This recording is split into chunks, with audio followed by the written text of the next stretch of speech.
Staying with minor, we're going to check out another minor bass mode. So that means there's going to be a flat 3 in the formula. We're going to check out a mode called Phrygian. This is the third mode of the diatonic major bass modes, and it's built off of, say, you're in the key of C, it would be built off the third, which would be E.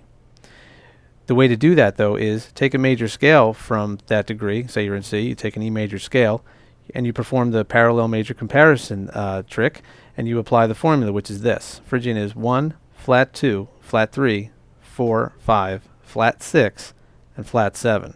Let me show it to you here in this fingering. We're going to go back to this 7th position zone that we've been utilizing here, and I'm going to apply that same formula to this fingering now, which is 1, we've got a flat 2, so right off the bat we're making an alteration. We're only going a half step away from the root.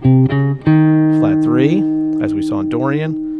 4 and 5, that's been common so far to all the modes, Dorian and Ionian, and now Phrygian. Flat 6, first time we've done that. Flat 7, just like we did in Dorian. And to the root. Remember, when I'm going to be referring to the color tones, a lot of times I could be calling these flat 9. So this flat 2 is a flat 9 as well. Flat 3, 4, which could be the 11, 5, half step up to flat 6, which is going to be very important with some of these darker sounding modes, minor modes that is. Flat 7, and back to 1.